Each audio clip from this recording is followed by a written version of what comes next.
Her kim Türkiye'yi terör örgütleriyle madaxweynaha Turkiga Recep Tayyip Erdogan ayaa ku nuxnuxsaday isla markaana dhowr jeer carabka ku adkeeyay sida dalkiisa ay uga go'an tahay inay sii wadaan dhammaan arrimaha ay diidan tahay dowladda Washington ee ku aadan soo afjarista iyo yaraynta saameynta kooxda PKK iyo Kurdiyiinta isku xidhan ee Mareykanku taageero iyo sidoo kale soo afjarista heshiiskii ku daba dheeraaday wadanka Turkiga boqolka sanadood ee haatan dhacaya sanadka 2023 madaxweyne Tayyip Erdogan ayaa mar walba waxa uu ku goodinayaa in wadankiisa uu ka hoos bixi doono maxkamiyadda dhinaca maskaxiyanta ee wadamada reer galbeedku ay ku hayeen qarnigii ugu dambeeyay iyadoo haatan ay soo baxayso isweydiinta ah bal inay si rasmi ah u kala badbaadi doonaan Mareykanka iyo Turkiga. marka hore daawadayaal ku soo dhawaada barnaamijkeeni warwareyn oo aad ku maqli doontaan mid kamid ah qodobada xaladda leh iyo waxyaalaha dunidan ku weegaaran ee sanadka 2023 iyadoo uu foodan ugu soo hayo sanadka milaadiga ah ee 2023 dib eedmana la filayo in isbedelo waaweyn ay dunida ka dhacaan kuwa sida weyn hortiminta u leh waxa weeye isbedelka dhinaca heshiisyada caalamiga kuwii jujuubka ahaa ee laga saxeexday wadanka Turkiga sanadkii 1923 kuwaasoo si rasmi ah hadeerto afka ciid u darsan doona 100 sano guuradooda marka la gaadho dabayaaqada iyo bartamaha sanadka 2023 heshiisyada ugu horeeya ayaa sanadka 2023 bisha May daada doona iyadoo madaxweynaha dalka Turkiga uu doonayay in isla sanadkaasi loo cusboonaysiiyo 5 sanadood oo xor leh oo uu doonayay inuu ku ibatiro waxa uu ugu yeeray riyadiisa dheer ee dalka Turkiga lagaga xoreeyo ku tiirsanaanta dhinac walba ahayd ee wadamada reer galbeedka. Erdogan waa nin codkara isla markaana aad u hadla sidoo kalena waa nin aad u socod badan wuxuuna inta badan ku wareegaa gobolada wadankiisa 81 gobol ka kooban khudbado iyo hadallo halaasi ah iyo kuwo kale oo dadku ay jecel yihiin ayuu jeediyaa waxa uu la yimaadaa fikrado waaweyn oo dhaqan dhaqaale siyaasadeed iyo kuwo military wuxuu kaloo aaminsan yahay kuwo taariikheed oo facweyn iyo arrimo afkaaro islaamka sal ku leh kuwaas oo uu rabo inuu ka meel mariyo kuna socodsiiyo bulshadiisa goorsii horeysay la duufsaday ee laga dhigay cilmaaniyiinta tiyo weli ay adag tahay in wadanka Turkiga lagu soo dabaalo bal inay ku soo noqdaan dhismaha wadan dhaqan oo haysta diinta islaamka gaar ahaan sunniga taasi waqti yar iyo qiimo badan ku kicimiso qof walbana wuu ogyahay maadaama wadankaasi muddo qarniya laga shaqaysanayay loogana faa'iideystay fursado ay bixiyeen kaaba qabiilayaashii Carbeed ee iyagu wadamadooda goorsi horeysay sanacadaha u gacan galiyay go'aansadeen inay wadamadii Carabta ay gabal ka dhigaan sidoo kalena ay qabaa'ilo yaryar u kala googooyaan iyadoo qoomiyadii Carbeed kala dhantaalay gaar ahaan kuwii khaliijka inta badan ku dhaqan. haddaba madaxweynaha dalka Turkiga ayaa sii wada diyaar garowga uu doonayay in ciidamadiisa dhulka uu ugu diro waqooyiga dalka Suuriya tan iyo intii horaantii bishan uu weerarka qaraxa uu ka dhacay dalka Turkiga kadib markii 6 qof ay ku dhinteen magaalada Istanbul ee xarunta dhaqaale ee wadankaasi ugu weyn tan taariikheed iyo tan dadka ugu badan ay ku dhaqan yihiin madaxweynaha dalka Turkiga ayaa cadhadiisa kula dhacay goobo uu sheegay in ku dhumaalaysanayaan kooxda PKK ee wadankaasi muddo 40 sanadood dagaal baan ka wada taasoo la sheegay in ay dhalisay duqeymahaasi khasaare weyn oo kooxda la gaarsiiyay isagoo diyaaradiisa dagaalka u kala diray xuduudaha dalka uu leeyahay Ciraaq iyo Suuriya sidoo kale wuxuu goorsi horeysay larkii iyadoo agabka cusub iyo ciidamada qalabka sida wadanka Turkiga oo dhigaysan ay ku qulqulayaan jiidaha dagaalka gaar ahaan dhinaca waqooyi waxaa la sheegay in goobaha duqeymadu ay ka dhaceen ay ku jirtay goob ciidan oo aan ka ag fogeyn hal ay ku sugnaayeen ama bogcad ay ku sugnaayeen ciidanka Mareykanka ee taageera howlgalka ka dhanka kooxda ISI kuwaasoo sheeda kala socda xabsi weyn oo ku dhawaad 10,000 oo maxaabiis oo kooxda Daesh ka tirsan lagu hayo taasoo furayaasheeda ay u dhibeen goorsi horeysay koox loo yaqaan Police Protection Units ama cutubka caawinta iyo badbaadinta shacabka ee Kurdiyiinta oo ayagu si weyn Mareykanka ugu gacan siiyay dagaalkii looga adkaaday jilbaha dhulka loogu dhigay Daesh ka dagaalamaysay Ardasham dawladda islaamka ee xoog badeed ee ku soo firxantay ilaa iyo wadanka Suuriya qiimo yar uguma kicin Mareykanka iyo xulafadiisa inay jilbaha dhulka u dhigaan xataa waxa ku soo biirtay dawladda dalka Russia laakiin si kastaba ha noqotee madaxweynaha dalka Turkiga Recep Tayyip Erdogan ayaa isagu wuxuu u arkaa in koox lagu bedelay wuxuu aaminsan yahay in halkaasi maleeshiyaad inta hubka laga qaaday maleeshiyaad kale lagu bedelay isagoo u arka halis weyn oo soo jijeeday hubka noocyada kala duwan ee Mareykanku uu goorsi horeysay ku agabeeyay kooxda YPG waxa uu arkaa dawladda dalkaasi Turkiga loogana aqoonsay koox argagixisa oo ah garabka military ee dalka Suuriya u qaabilsan PKK oo iyadoo ah ururka soo jireenka ee goonigosadoonka ee kurdiyiintu waa qoomiyad taariikh weyn leh sidoo kale waa qoomiyad dhibaato xoogan ay ka qabsatay dhinaca nolosha iyo weliba deegaanada ay kula nool yihiin waxaa la aaminsan inay ka xumaatay siyaasadda iyo hoggaanku wadanka kurdiyiintu wuxuu ku kala jiraa dhowr dal oo iyagu si madax banaani u qaatay waxaa la sheegay in wadamada Iran, Suuriya, dalka Turkiga iyo Ciraaq ay meelaha ugu badan ay ku kala dhaqan yihiin ay tahay tiyo aysan jirin wadan Kurdistaan ah oo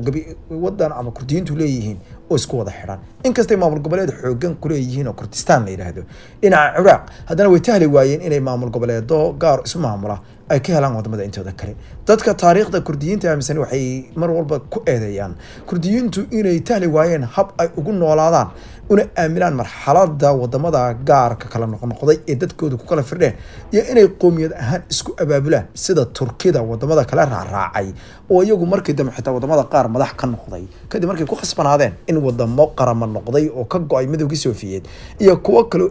isku taagay ay noqdaan hase yeeshee arrimaha madaxweynaha dalka Turkiga uu ku taamayo maskaxdana kaga taagan waxa ugu waaweyn uguna daran in wadanka Turkiga uu u yeelo hub noocyo kala duwan oo ay ku jiraan gantaalaha ballistic missileska oo loo yaqaan gantaalaha ridada dheer ee qaarad qaadi kara hubka culus iyo in hamigiisa ah in marka u horeysa la ibafro nidaam awoodeed oo dhinaca nuclearka kaasoo noqon kara marka hore mid lagu bilaabo habsami u socod arrimaha nuclearka rayidka oo loola jeedo mid laga dhalanayo korontada iyo dawada xarunta Ukuya ayaa goortii horeysay dawladda Turkiga iyo Ruushku iska kaashanay wayna socotaa barnaamijkaasi laakiin sida ay aaminsan reer galbeedka madaxweynaha dalka Turkiga wuxuu aaminsan in sanadka 2023 uu ibafro wadankiisa arrimo waaweyn waxyaalaha kale oo go'aanka ka gaari doona waxaa kamid ah soo saarista iyo soo butaacinta shidaalka ceegaaga badda Mediterranean iyo inuu ka baxo heshiiskii Lusani oo gabi ahaanba inta badan iyo jasiiradaha istiraatiijiga ah oo dhan u qoolayay dalka Greek taasi waxay dhali doontaa in ayaga iyo Greek ay si toos u dagaalamaan inkastoo la aaminsan ciidamada dalka Turkiga oo aysan ku luqluqad doonin laba calin ay isweydiin dooneen cagta mariyaan ciidanka Greek laakiin isweydiintu waxa weeye muxuu Mareykanka ku suubi doona Mareykanka bari ugu dambeeyay waxa la arkay asagoo gabi dhacleynaya oo Mareykanku waxa uu go'aansaday inuu hubeeyo Greek xataa iska daayay xataa qubrista Greek oo ah maamul goboleed yar oo inta badan aqoonsan yihiin wadamada reer galbeedka laakiin Turkigu uu in badan ganafka iyo gaashaanka u daruuray taas waxay ka dhigan tahay inay Turkiga xoqi doonto talaabooyinka Mareykanku sameeyo tiyo ay sii dheertay curfiga weyn iyo cadfada ka dhalatay sida Mareykanku oo la tacaamulayo kooxda PKK-da joogta wadanka Suuriya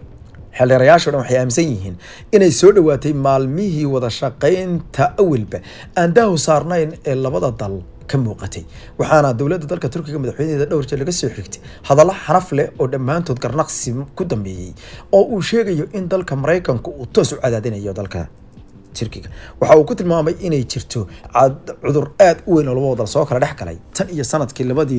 2016 laakiin dad markaad baadho siyaasadda labada dal ee soo jireenka iyo markaad eegto dhammaan qoraalada ay qoreen dadka arrimaha la socda oo dhan iyo sidoo kale markaad u koorgasho baxdina ku samayso oo daraasadayso waxaad ogaanaysaa in labada dal uu curfigooda iyo cadhadoodu ay bilaabatay sanadkii 2003 kadib markii ciidamadii Mareykanku ay go'aansadeen inay weerar ku qaadaan taliskii Saddam Hussein markaana uu Turkigu ka biyadiiday in Mareykanku uu isticmaalo hawadiisa iyo sidoo kale salagyadiisa taasi waa barbilowga xilligii ururka cadaaladda iyo horumarka ee madaxweyne Erdogan ay talada wadankaasi qabsadeen waxaana sheegay in durbo Mareykanku uu ka shakiyay fanfanka ka soo duulaya ururkan islaamiyiinta ah kuwaasoo diidan gabi ahaanba sidii hore wadanka loogu shaqaysan jiray iyo habkii liidatay ee ciidamada qalabka sida ee wadankaasi ay ugu adeegi jireen wadamada gaashaanbuurta NATO la isku dhaho oo inta badan Mareykanku uu ugu turturoo yahay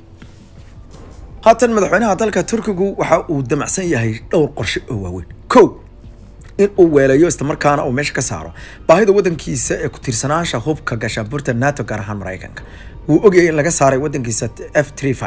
ama S-35 diyaaradaha dagaalka Mareykanka ee sida caanka ku ah ee loo yaqaano F-35S iyo waliba in sidoo kale soo taagay gantaalihii difaaca Patriot uu ka tashaday arrimaha gantaalaha difaaca wuxuuna iibsaday S-400 gantaalaha loo yaqaan Ruushku suubiyo waana taata loogu marmarsooday laakiin ninaba kama yeelin inuu qadiyada wax ka bedelo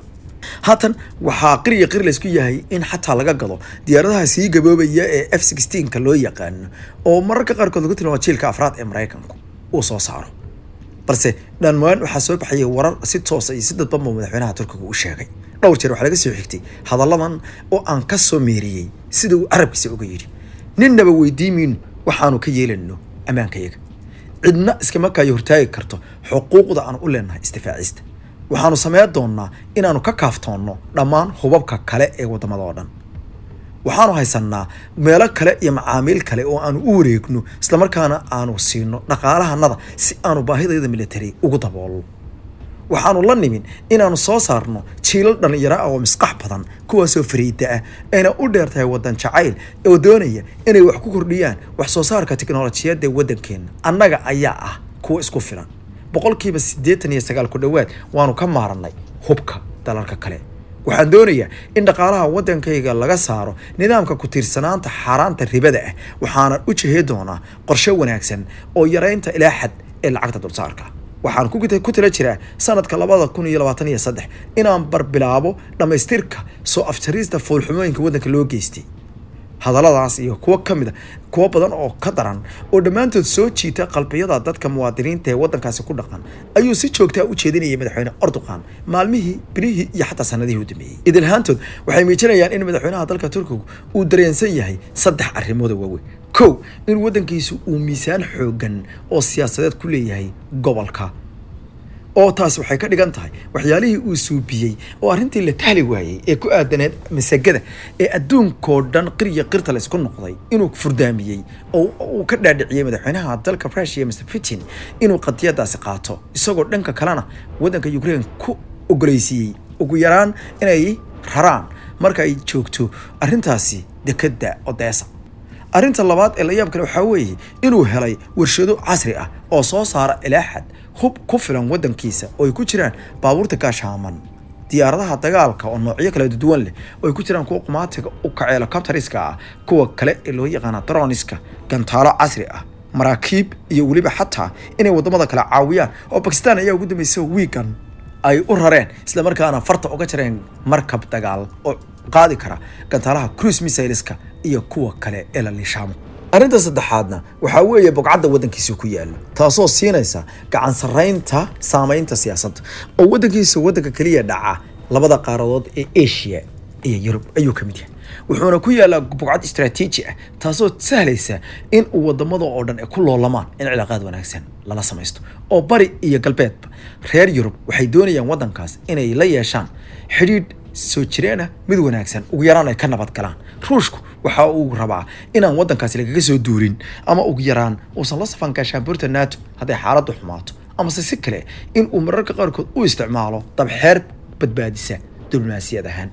reer galbeedkuna sidoo kale waxay u arkaan haday Turkiga ay bixiyaan ama uu farahooda ka baxsado inuu gali karo darafka kale ee bariga quwadda ka soo jeejeeda taasina waxay ku noqon doontaa ayaa la yiri dhamaadka maalmo reer galbeedku ay gacan sareynta leeyihiin oo waa waddanka labaad ee gaashaanbuurta NATO ugu ciidanka badan markay noqoto awoodda ciidanka dhulka badda iyo xataa cirka isku soo wada xaar hadaba dhammaan waxyaalaha soo jijiilona waxay muujinayaan dalka Turkiga inuusan ahayn waddan lagu degdegi karo